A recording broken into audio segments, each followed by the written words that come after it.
Welcome, welcome, welcome. We are so delighted that you are here today with the Institute for Humane Education to learn about the solutionary power of public policy.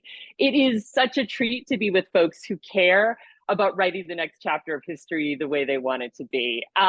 My name is Caitie Whelan, and I'm thrilled today to be in conversation with Zoe Weil, who is the mother of solutionary thinking.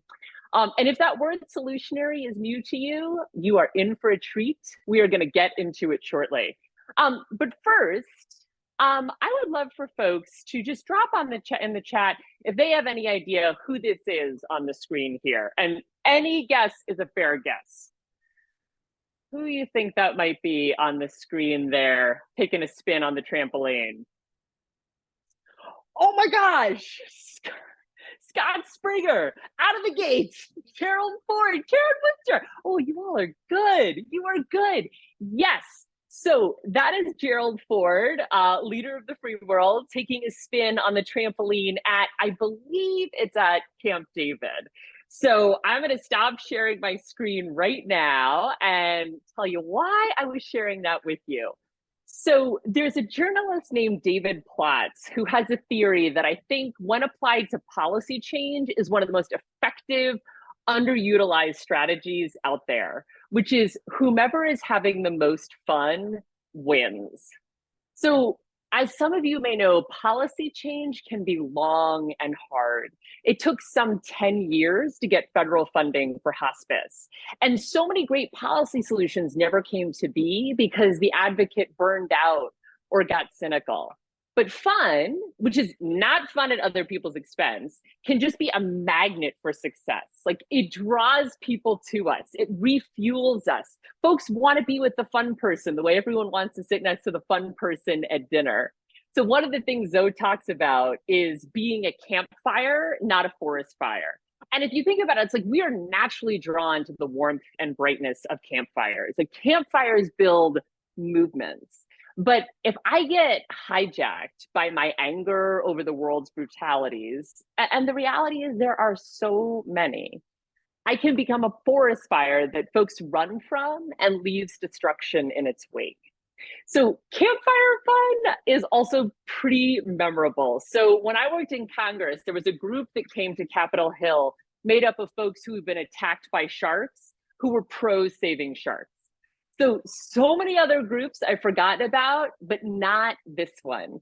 So maybe some of you know this, but like, a lot of advocacy is telling politicians like how terrible things are and how if we don't fund this particular program, awful stuff is going to happen. And oftentimes that is real and true, but because so many groups do it, it's easy to forget. But that shark group, they took something awful and were so joyous and imaginative with it. They built this big campfire you couldn't help but want to sit around. As the great bell hooks would say, we cannot have a meaningful revolution without humor. So if we have fun and the policy doesn't change, we still win because we had a good time doing it. We likely endeared ourselves to some politicians along the way, and we have juice in the tank to give it a go the next legislative session. So fun will help sustain us in the long haul marathon work of policy change. Now, maybe you're here because you're worried about public policy limiting what you can teach in the classroom or have on the shelves in the library. Or maybe you're here because you're worried about greenhouse gases or firearms or reproductive rights or trans rights or healthcare or the health of our democracy or something else entirely. So here's something my mom used to say: worry is love looking for an outlet. So today we will take your love for our planet and give it a concrete outlet, solutionary policy change, and the tools to make it happen, plus have a good time while you're at it. And right now, Zoe Weil, the mother of solutionary thinking, is going to join us. Welcome, Zoe. Thank you, Caitie. Together, Zoe and I are going to give you a hope-filled, actionable solutionary toolbox to use policy change to write the next chapter of history the way you want it to be. But first, just so we are not total strangers, let me tell you a little bit about Zoe Weil, and she is a pioneer. So I'm just going to read you some of her bio here. So Zoe is the co-founder and president of the Institute for Humane Education, which offers graduate programs, professional learning, and resources for teachers and change makers looking to create a more just, sustainable, and humane future. Zoe created IHE's MED, MA, and graduate certificate programs and spearheaded IHE's Solutionary Framework, which guides teachers in bringing solutionary thinking and action to their students. She is the author of 8 books, including the Amazon #1 bestseller in the philosophy and social aspects of education, The World Becomes What We Teach, Educating a Generation of Solutionaries, and the Nautilus Silver Medal winner, Most Good, Least Harm, A Simple Practice for a Better World and Meaningful Life. So today we'll be talking about how to apply key concepts from her latest book, The Solutionary Way, transform your life, your community, and the world for the better to make policy change. So, hi, everyone, and thank you, Caitie. It's just a pleasure to be with all of you. Thank you all for coming. And I want to tell you a little bit about Caitie Whelan. So I'm going to read some of her bio.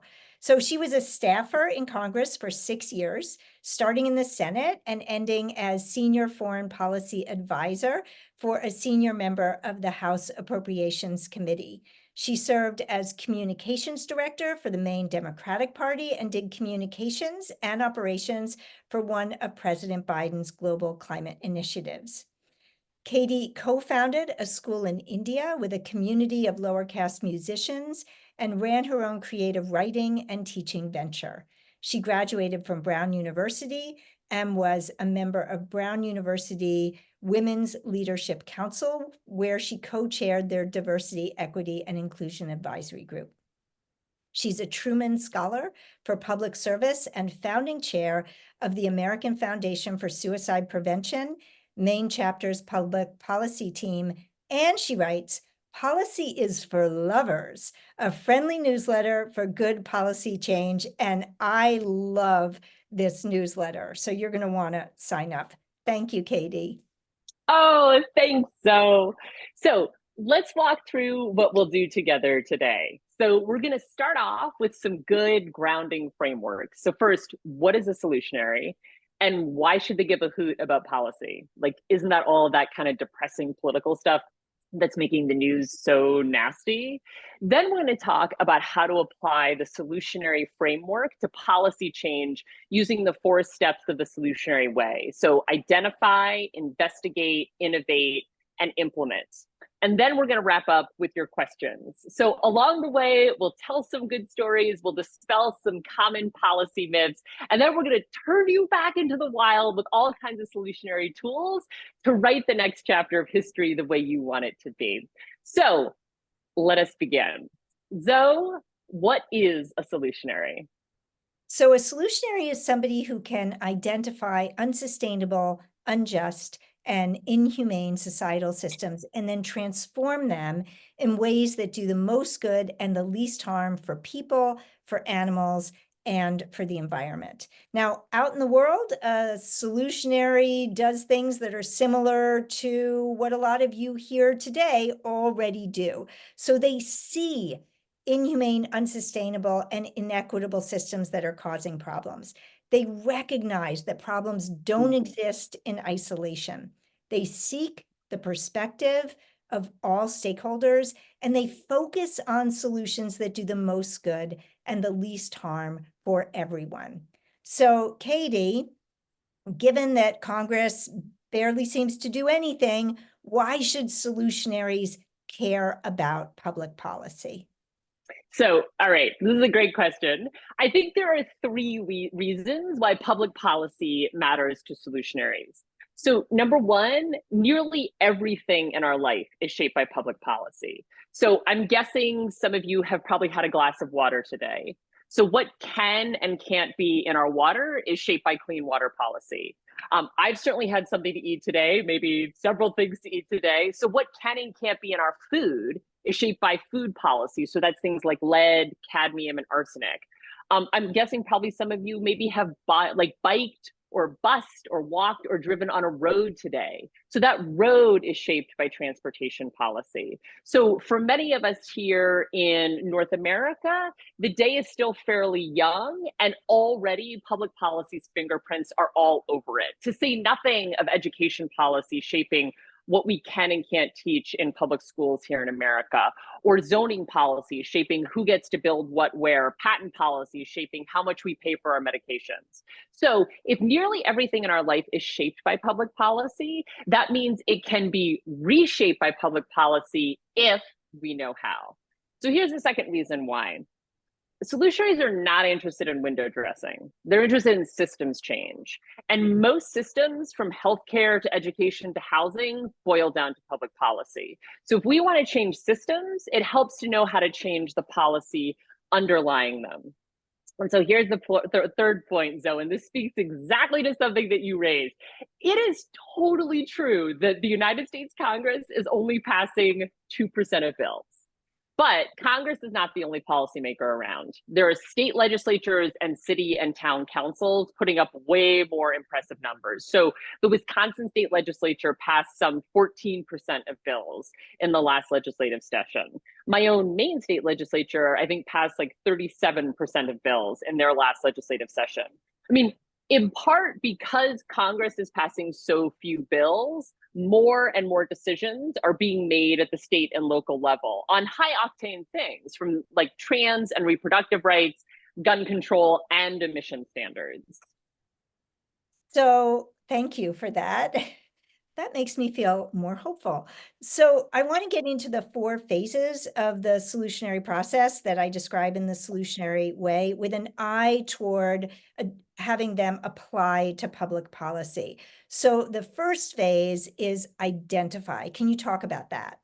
Yeah, totally. Right. So in the Solutionary Way, that critical first phase is to identify the problem that we want to solve for. So this could be book bans or curriculum censorship or factory farming or homelessness or more bike lanes and sidewalks. I mean, we have so many good problems to address, right? And the more specific that we can be, the better. So get a bike lane on the bridge beats more bike lanes everywhere for everyone, which of course I would love, but as Zoe says, narrow the problem down to an aspect that you can successfully address. So once we've identified the problem that we want to solve, now we need to identify the answer to 2 key policy questions. First, which level of government calls the shots on our issue? And second, who should we approach in that level of government?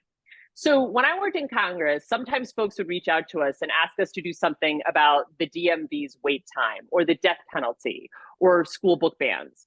But Congress actually can't do much of anything on those issues because the American government is like a 3-layer cake. You have the federal layer, the state layer, and the local layer. And since our interest here today is policy change, we're going to focus on the policymaking branch of each of those layers. So for federal, that's Congress. For state, that's state legislatures. And for local, that's city and town councils. And each of these layers has power over a different set of issues. So the DMV and the death penalty are mostly state issues. School book bans are mostly local issues, though certainly plenty of state legislatures are passing bills on what public schools can and can't teach. But the bottom line here is like, asking Congress to do something about the DMV is a bit like asking the NFL commissioner to do something about the NBA's court dimensions. Like the NFL commissioner just does not have the power to do it. Okay, that makes sense. So how do you find out which level of government has authority over the issue that you care about? Totally. I mean, so I think a lot of people, the first instinct is like, I'll just ask AI. And we can do that, but it's not always the most accurate. So I have 2 suggestions for you. So first, I like to read a whole lot of articles about my issue. One, it just sort of socializes me to the issue. But 2, eventually, one of those articles is probably going to interview a policymaker. And whichever level of government that policymaker is in is likely the level of government that has some say over your issue. So if it's a city council or a school board member, it's probably a local issue. If it's a state representative or state senator, it's probably a state issue. And if it's a US senator or US House member, it's probably a congressional issue. So my second suggestion is, like, a little while ago, I was trying to figure out who sets speed limits. And in my research, I came across a website that ended in .gov, which here in America means it's a government website.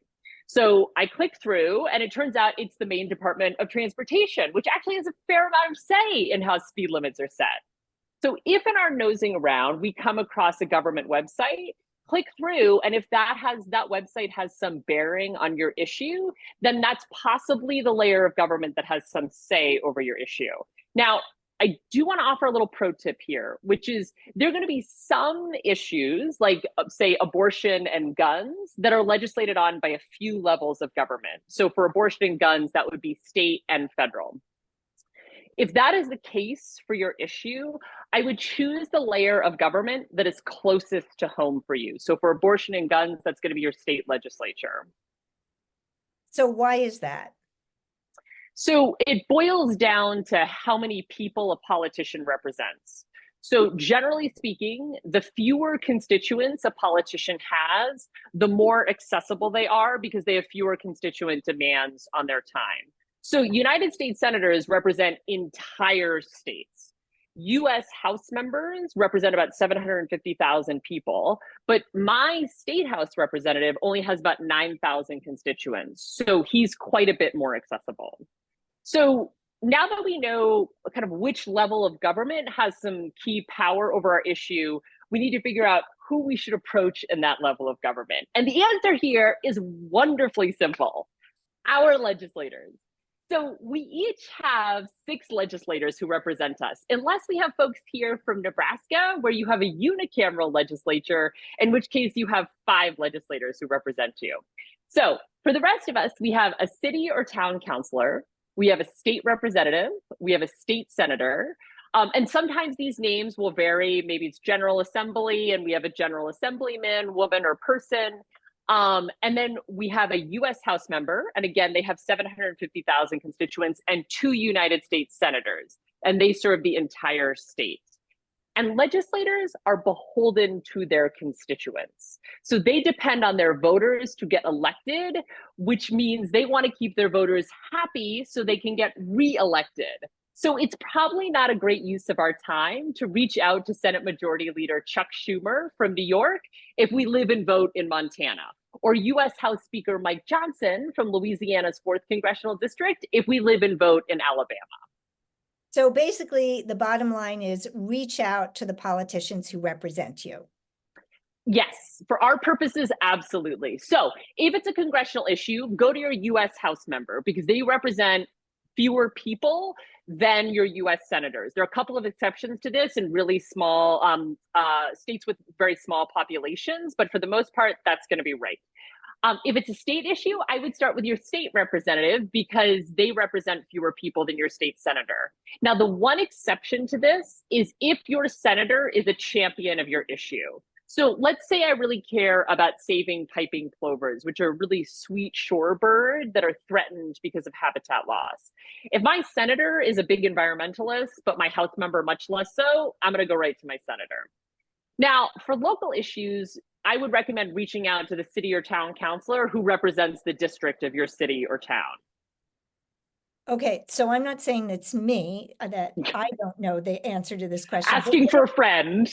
Asking for a friend. What if you don't know what your town district is? Okay, so I think, first of all, that friend of yours would be in very good company because most people have no idea, and that's totally fine. So if you go to your city or town's website, they should have a map or some similar data, or you can always call your city clerk who administers elections, and they should be able to help you out. Now, if you find that your city councilor is not an ally on your issue, it is possible that your city or town has at-large councilors, which means they don't represent a district, but the whole town. You could check to see if they're supportive. So what if you don't know where your legislator stands on an issue? Right, that's a good question. So We should be able to figure that out with just a little bit of research. But if we are having to spend a lot of time researching, it is possible that the politician does not actually have a position on our issue, which is actually great because then we can help shape their position. That's a great point. So what, do you want to be talking to the politician directly? Right. So for most of us in the United States, if it's a state or local issue, you will be talking to the politician directly. There's some exceptions to this in much bigger states where state politicians are going to have their own staff. But yes, so for state and local, for the most part, it's going to be you're talking to the politician directly. For Congress, what I would recommend doing is call your congressperson's DC office. So as some of you probably know, members of Congress and senators have a couple of different offices, right? They have a DC office and then they've got some district offices. So we want to call their DC office, which is where they do most of their policy work, and ask for the staffer who handles our issue. And then that staffer is going to be our point of contact. Now, I gotta say, a lot of folks get pretty bummed that they're working with a staffer and not a politician. But, and my full bias here, talking as a former staffer, I would take working with a staffer over a politician any day of the week. Staffers do the lion's share of the work and then pass the baton to the politician to take it across the finish line. And the simple reason there is because politicians just have so much incoming, they have to be able to delegate, right? So, right, like I would be very delighted to work with a staffer, but former Iowa Senator Tom Harkin had a line I really loved, which is that a United States Senator is a constitutional impediment to the smooth functioning of staff. But if we get a staffer on our side, great. They're going to do the work for our issue for sure. So this is a fantastic introduction to applying the first phase, identify, to policy. So let's move on to the second phase, which is investigate. What does that look like in relationship to the policymaking process? So I love this one because this one is very tactical. So investigate looks like investigating the political landscape of our issue. So like we just hit on before, politicians have to make decisions on just about every issue under the sun. They cannot possibly be expert on all of them. They depend on trusted allies to help them. And we could become some of those allies.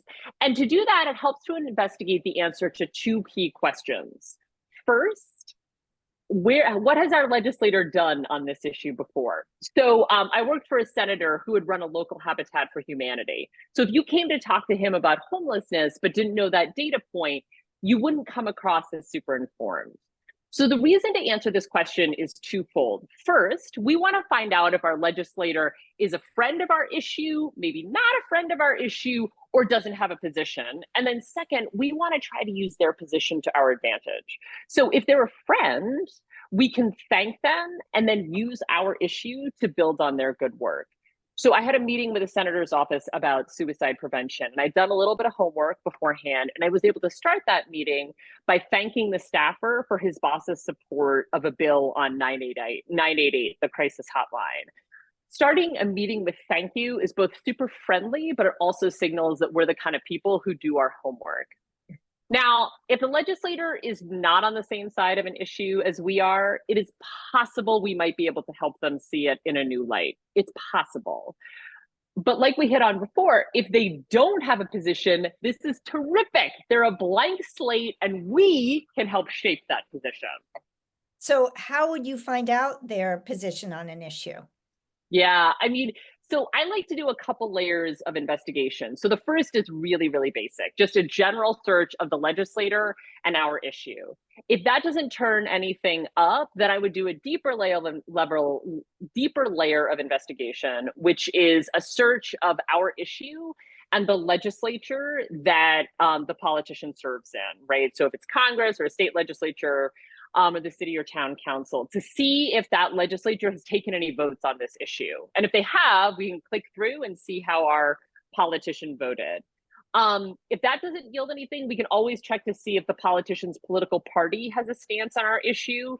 It does not mean necessarily that the politician is going to be in lockstep with the party, but it can be a useful indicator. So that's the first question we want to investigate is, has our politician done anything on this issue before? Here's the second, and this one I love and is incredibly powerful. How does this issue impact the politician's district? So I worked for a congressman who had Driscoll's berries and Gilroy garlic in his district. So if you came to talk to him about agricultural policy, but you didn't know about Driscoll's or Gilroy, you weren't going to come across as super informed, which means it's hard to become a trusted ally. So legislators are beholden to their constituents, and they want to know how issues impact the very people who vote for them. And here is what is key. They love data about their district. And of course they do. It's super helpful to have, right? So if I want a bike lane on the bridge, I'm going to highlight how many constituents have been hit while biking on the bridge. If I want more funding for a shelter, I'm going to highlight how many constituents are currently served by the shelter, and then how many more could stand to benefit with increased funding. And then it's really helpful to put that data in context. Is this high, low, the mean? Sometimes, if appropriate, juxtaposing against national averages can be super powerful. But, only use credible sources. So government data is usually good. Same with reputable universities or think tanks. But if we don't have a good citation, as a professor of mine once said, you might as well say you got this from www.imadethisstuffup.com. So, but what if the data doesn't exist? Yeah, and that there are definitely going to be cases where that happens. It's still useful to get a sense of the political landscape of our issue and to do that investigation, find out who the players are, who else is engaged on it. But here's what's key. No matter what, be honest with politicians. Like, don't make up statistics, don't minimize or exaggerate. And if we don't know the answer, say, I don't know, but I will get back to you. So I had a meeting with a senator about suicide prevention again. And I told her suicide is the second leading cause of death for your constituents between the ages of 10 and 34. And she turned to me and she said, well, what's the first leading cause? And I said, oh, I don't know, but I'm going to find out and I'll get back to you. So I went home, did my research. It turns out it's unintentional injury. So car accidents, falls, overdoses. I followed up with the staffer for the senator, and the staffer was super grateful because she gets to tell her boss what that first leading cause of death was and look pretty smart while she's doing it. Okay, thank you. So let's move on to phase 3 of the solutionary process, which is innovate. How does that track with policymaking? So here is where we want to make our ask as sharp, tight, and useful as possible. So Zoe, you talk about the MOGO principle, which is most good, least harm. And that's a really useful frame for us because policy can backfire in all kinds of unintended ways. So for example, if I'm able to secure more funding for pre-K, that can mean less funding for adult education. Another one is very few people think politicians should be paid more. But if we don't pay politicians, or if we pay them very little, then oftentimes the only folks who can afford to serve are wealthy or retired. 50%, about 50% of this country is working class, but only 2% of legislators are. And that just does not a representative democracy make. So sometimes good intentions can have unintended impacts. So here are my 3 recommendations for innovating on our ask. Number 1, find out if there's an existing bill or piece of legislation that addresses our issue. Like, no need to get another bill introduced if there's already one out there that solves our problem. So how would you find out what bills already exist? Well, Zoe, I am thrilled to welcome you to the wonderful world of legislative websites, many of which will make the printing press look modern. So for congressional issues, we're actually lucky here. We can go to congress.gov. And that is actually a fairly modern website. It's got really nice advanced search functions. For state issues, the landscape is usually a little bit different. So go to your state legislatures. My recommendation, and every state legislature is going to be a little bit different, but generally speaking, you should be able to go to your state legislature's website and toggle over to the bill search function. Fair warning, it's likely to be pretty clunky. Very few legislatures want to spend money on web upgrades, but I learned how to zoom and zip around the Maine state legislature's website just by doing a lot of searching on it. So the more time you spend navigating it, the more time you will learn how to navigate it efficiently. And I just want to press pause for 1 second to make some kind of linguistic distinctions, because there are a lot of words that sound pretty similar here. So a legislature is a body of politicians. So Congress is a legislature, we have state legislatures. A legislator is a politician who works in a legislature. Legislation are the bills that they vote on. And then legislatorus is a word I just made up. Sorry. There's another thing as legislatorus. But since everything that we do with a politician signals whether or not they can trust us or not, making sure that we are calling them by their right name and their bills by their right name and their body, the sort of legislative body by the right name is great. Now, okay, so going back to our bill search situation. City and town councils can be a little bit trickier because a lot of them don't have bills per se, they have ordinances. So here's what I would do. A general search for your bill, your issue, and the city or town council, just to see if they've discussed it or voted on it. And if they have, what date? And then I would read the meeting minutes from that date. I know it's a little bit clunky, but it's sort of the best kind of general guidance I could think for local government. But we do this research so we don't have to reinvent the wheel. Every legislative session, thousands, lots and lots of bills are introduced, and there's a good chance that one of them addresses our issue. It might just need some fun and loving advocacy to get it moving, and we could do that. Great. So what's your second recommendation? Okay, so I'm going to answer that with a couple of statistics. So does anybody want to take a guess? And you can drop your answer in the chat. How many bills were introduced in the last Congress? You can guess any number under the sun, and I'm just going to take a look at what numbers come up here. Any number. 2 million. Love it. Love it. What else? 200. Great. We've got a broad spectrum. 1,400, 27,345, 20,000. Oh my gosh, you all are good. 13. Oh, I love it. I love it. Okay. So, 2,000, 1,200, 2,300, a lot. Yeah, love a lot around 2,000. So it's 17,817. So here's my next question for you. Does anybody want to guess what percentage of those bills became law? So you can drop your answers into the chat. 2%, 0.05%, 1%, 1%, 2%, 0.03%, 7%, 5%, 10, 4%. Oh, wow, this is great. 2%, 0.02%. I love the specificity. So a lot of you were right. It's 2%.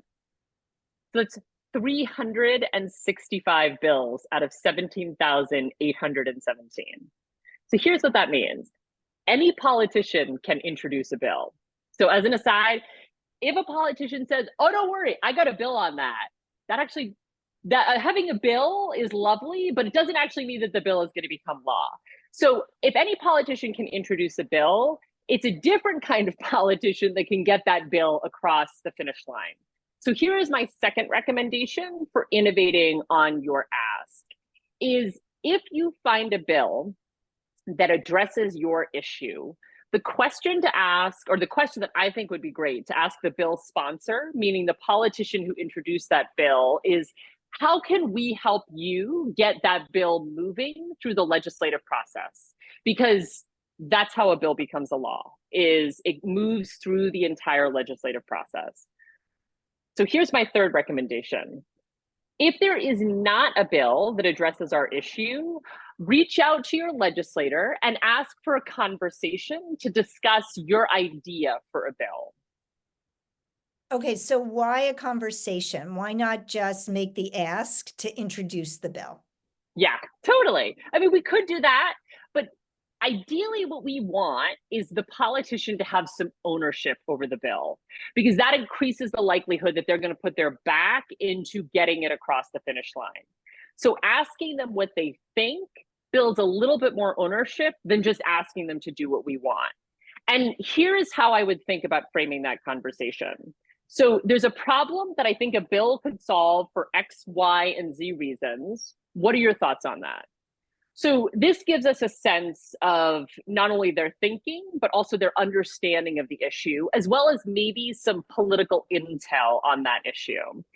So my general thinking on this is it is a stronger first step to start with a conversation than just an ask. Got it. Okay, so the final phase of the solutionary process is implement. So can you dig into that a little bit? Yeah, absolutely. Absolutely. So implement looks like popping the question to our legislators. And since you've done all this great prep work, rather than do it via email, let's go ahead and have a proper in-person conversation. And there are two kind of unexpected pieces that I think can really set us up for success with that. So the first is timing, and the second is kindness. So I think a lot of us have probably heard that for real estate agents, it's all about location, location, location. For politicians, it is often timing, timing, timing. So legislatures schedule their calendar around session, which is just a way of saying when the politicians are in the Capitol doing legislative business. So that's hearings, markups, and voting. So Congress is a full-time legislature, and it splits its calendar between session, which is when all the politicians are in DC. And as an aside, Congress being Congress, it won't make it easy.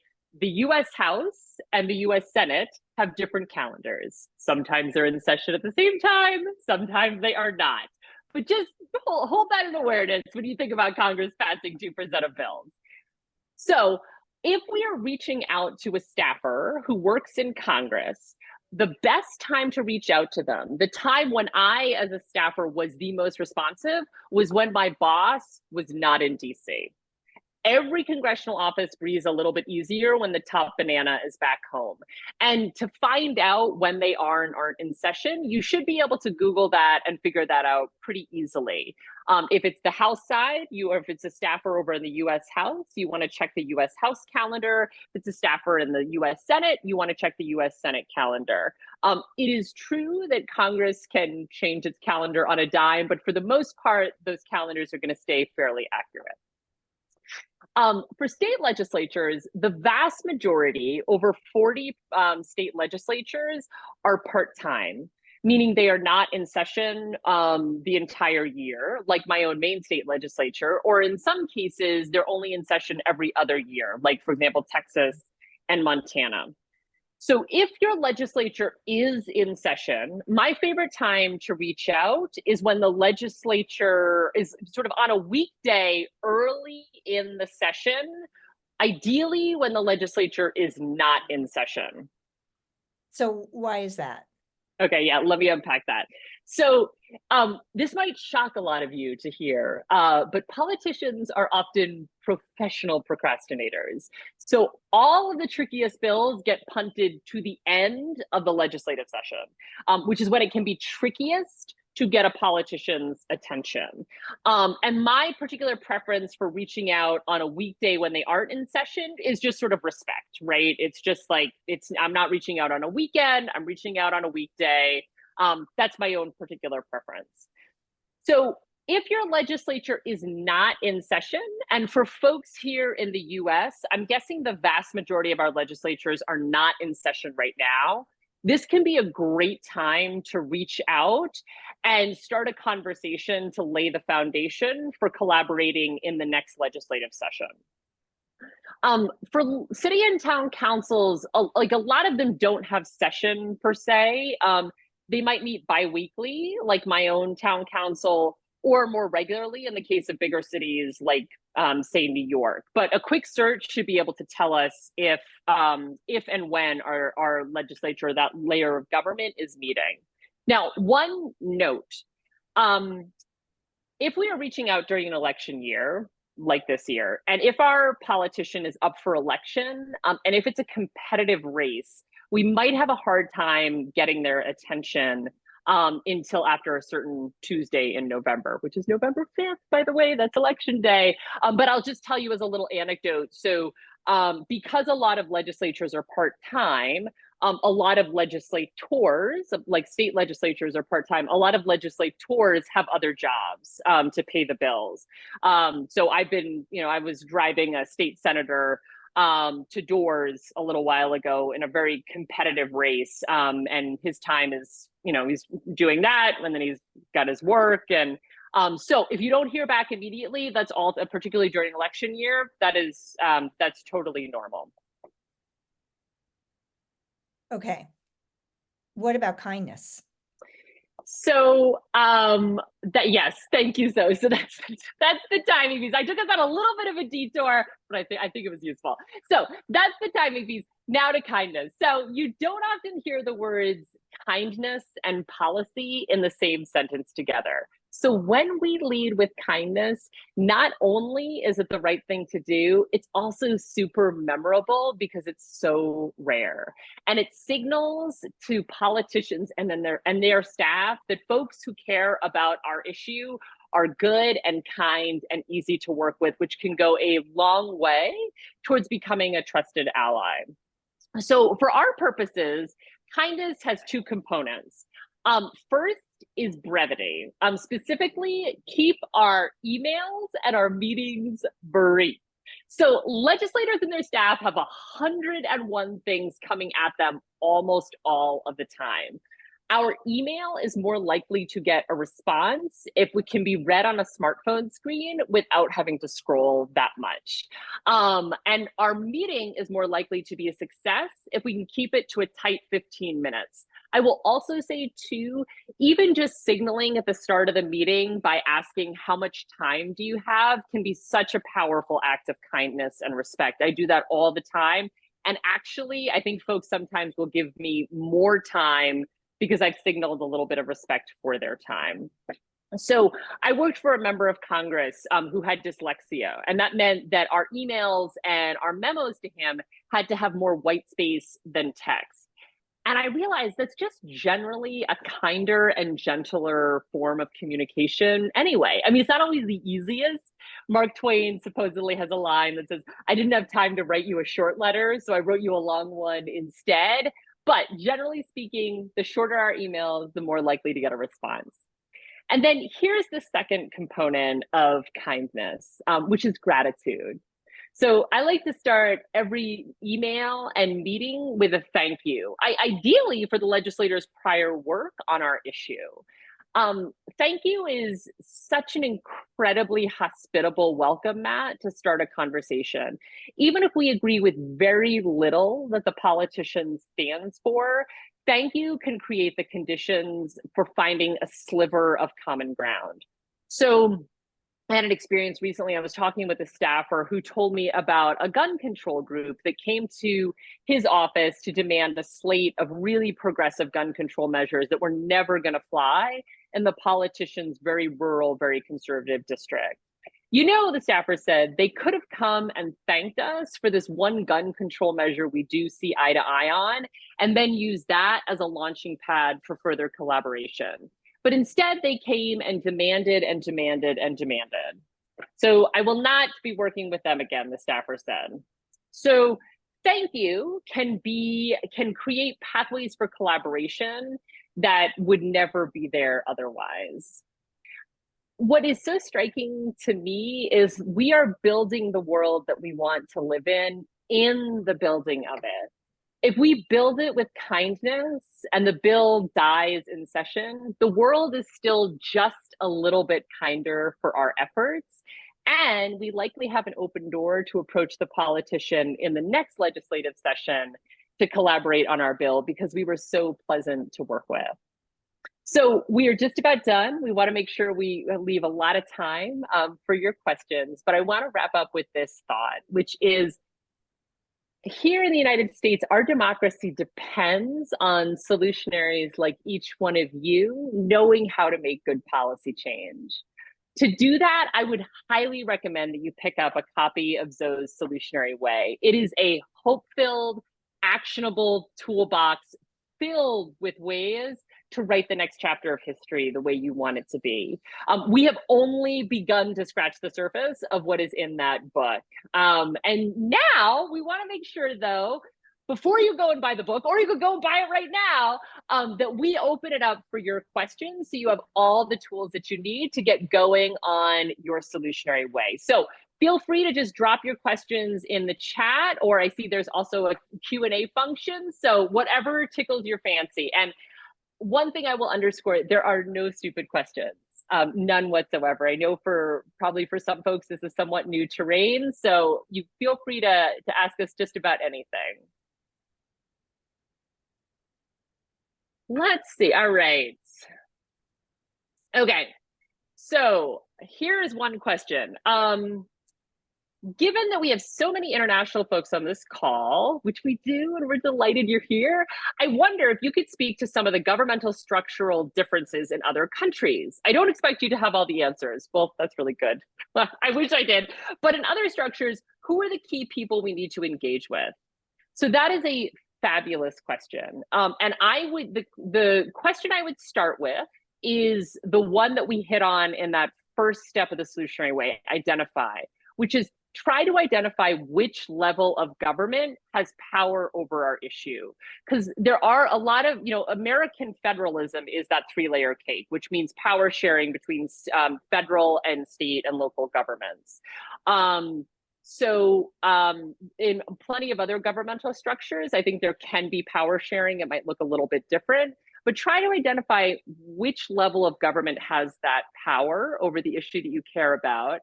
And then that next sort of burrow in a little bit deeper to who should we approach in that level of government? If it's a representative form of government, who is it that represents me in this form of government? If we're able to vote, who is it I voted for?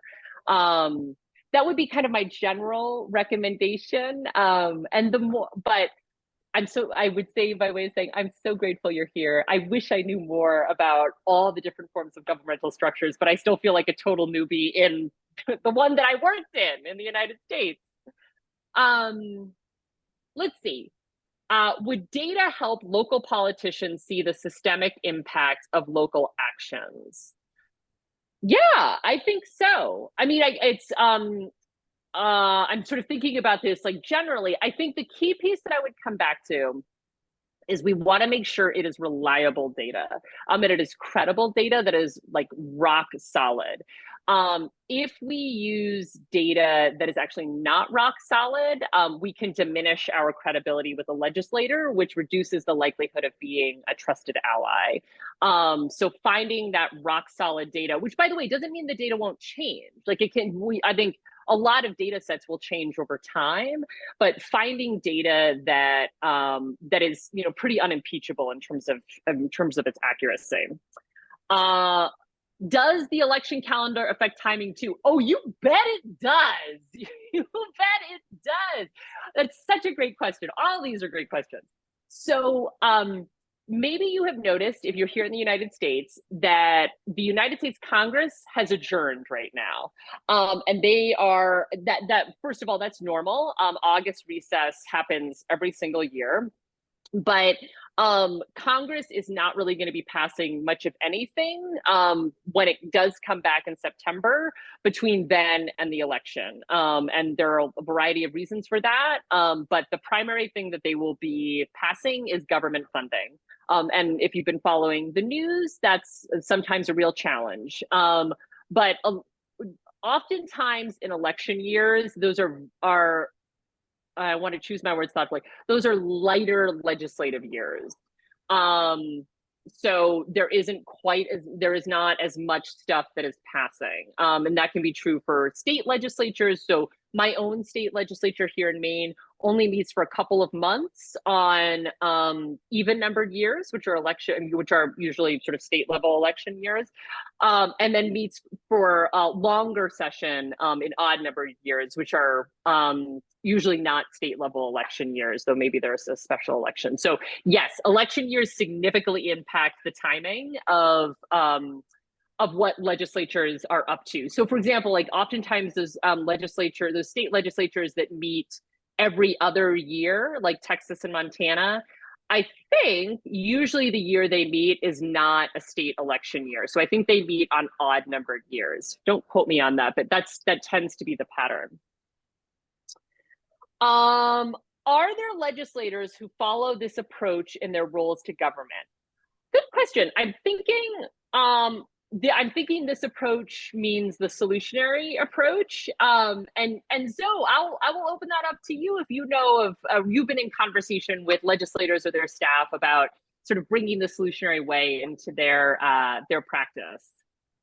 So actually, I was going to sort of close out with this, but I'll bring this up now. So I know of a few legislators who have the book here in Maine, but legislators are such a key and key decision makers are so key to creating positive change and building the solutionary movement. And we want to see the solutionary process be adopted, and the Solutionary Way, the book, is a really great entry way for that. So one of the things that we want to offer all of you is, if you are willing to meet with your legislators and do some of the things that Caitie has just talked to us about, and you want to bring them a copy of the Solutionary Way, we will send you a copy so that you can do that. If you email us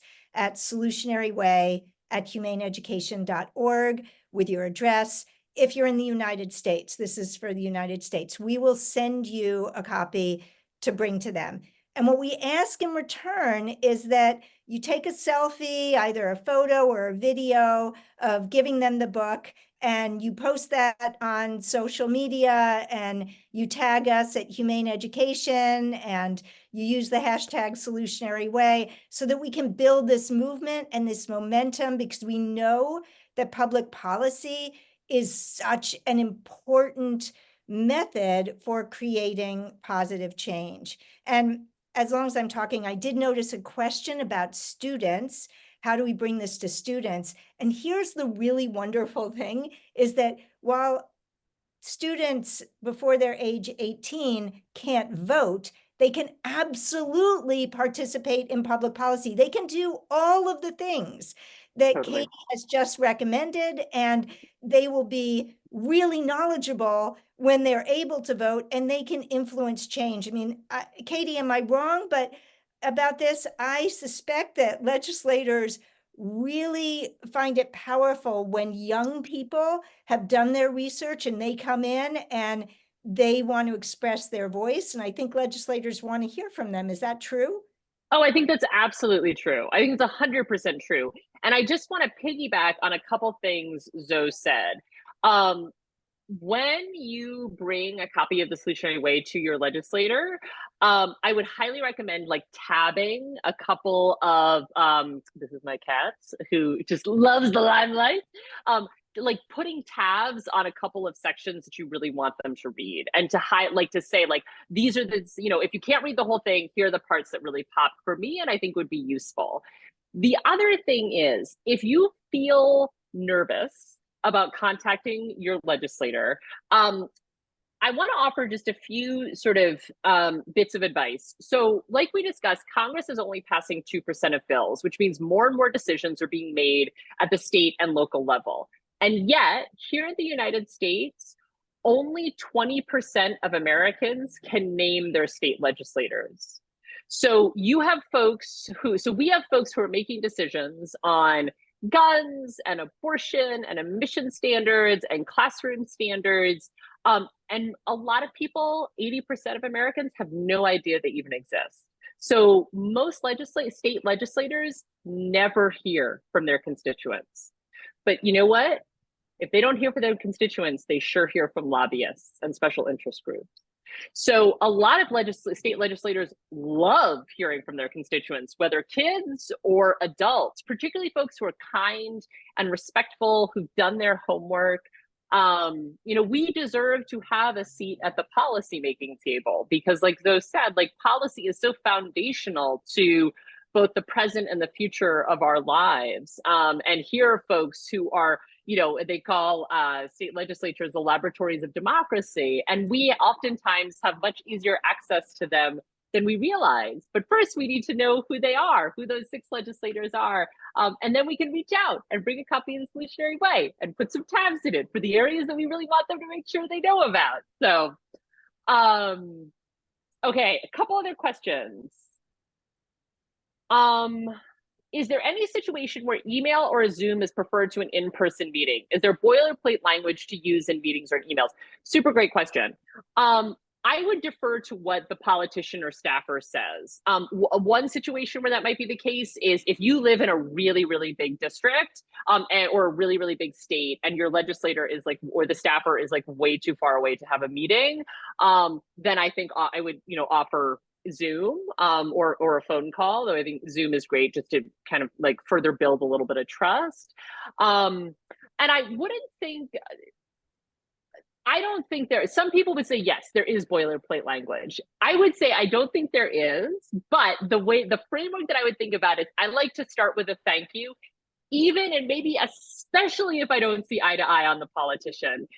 And I like to do that because right now, being in public office in the United States is really hard. Like most of these part-time state legislatures are making absolutely no money working as state legislators, and getting, if they do hear from folks, they're getting threats. They're getting all kinds of nasty, the sort of uptick in that is super disturbing. So I like to thank people for just being willing to be in public service. And then I like to offer like 1 or 2 lines about what I'm interested in and why I'd like to talk with them. Maybe then 1 line about in person, if that's an option, or via Zoom. And then I would end with a thank you. And then below that, I would write my name and my address. So it's clear that I'm a constituent. Because sometimes when I was in Congress, I sometimes would get emails from folks who are actually like the next district over. It doesn't mean I don't love them and I don't care about them, but they need to be reaching out to their legislator. So it signals that like we are actually constituents. Okay, so we get that. What effective ways have you found for students to connect with staffers in DC, especially from rural states? Phone call, Zoom, letters, pictures.